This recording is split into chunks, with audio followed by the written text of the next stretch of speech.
going on? It's the HODLs. We back in here with another video. It is Monday, man. This is my favorite day of the week because I know I usually prepare for Mondays. You know, I have the clothes laid out. I get up early. I go to the office and I go ahead and provide value because I know I'm going to get compensated in monetary energy for my work energy, for my mental energy. And I know that it's not necessarily me being a wage slave, especially that it's a short-term play, right? It's a play with an actual, it's a strategy, it's a play to convert that monetary energy into a hard, scarce, desirable asset that retains that energy, because that energy is constantly being dissipated in the form, when it's kept in the form of the monetary energy, which is given to us, which is a fiat currency, or I would say any financial instrument that is denominated in that very fiat currency. When you have something that's hard, scarce, and cap supply, predictable mining amount that comes out every 10 minutes, such as Bitcoin, you know that everything pretty much is going to melt down against it, or Bitcoin will eventually melt up against it.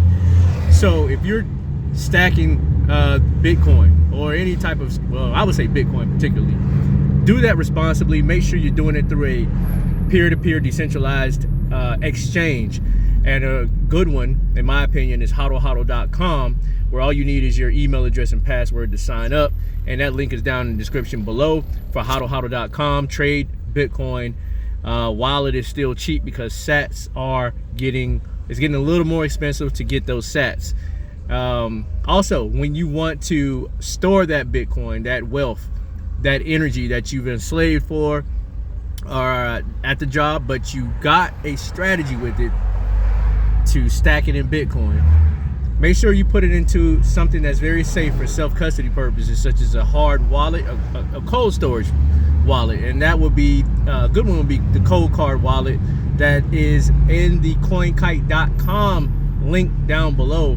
It is open sourced and Bitcoin only. Let's get it. Pregnant pause. The train is leaving the station. The train is leaving the station. All aboard, the train is leaving the station. Today I saw that the Bitcoin price is now above $31,000. You got to understand, just about a couple of weeks ago we were playing around the 25,000, between the $25,000 to $26,000 range for some time. All of the fundamentals have come into play. I want to say it's been more solidified.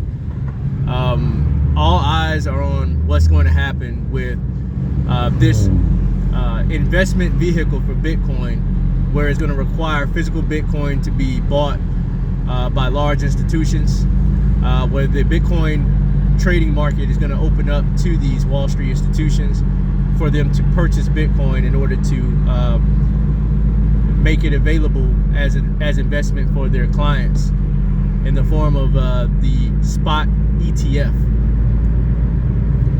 Now, a lot of people, namely people who are not big on Bitcoin, try to downplay the spot ETF, not understanding what that means exactly. All it is just a maturing market.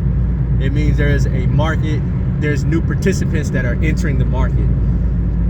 It does not have anything to do with the Bitcoin market in general, except that new participants are just joining in. Big boys are joining into the existing Bitcoin market. Bitcoin functions whether or not they want to join the network or not. Essentially, they'll be joining the network. Essentially, they're going to be purchasing Bitcoin. They'll be transacting on the network. But it's going to be different, because I told you that Bitcoin pretty much has a scarce finite supply of just 21 million. You can bring it down to 16 to 17 million because of the amount that has been locked or not able to be accessed anymore, because the private keys have been lost, which makes it much more scarce than what it is originally intended to be. And so what these big players plan to do is they're actually going to be holding Bitcoin for a very long time. This is not a short-term play for these guys. This is a long-term play. And the reason that you can safely and strongly assume that is that you look at what else is better. What else is a considered a flight to quality that Larry Fink of BlackRock has quoted it to be. And when you look around and you really do research on the context that Bitcoin is operating in, you see that all roads lead to it. And then so you can understand that this is something that they're going to look at as scarce, desirable property. You can really consider it along the lines of, like you would hear before, beachfront property, or property that's in a desirable, up and coming, very nice side of town that you live in.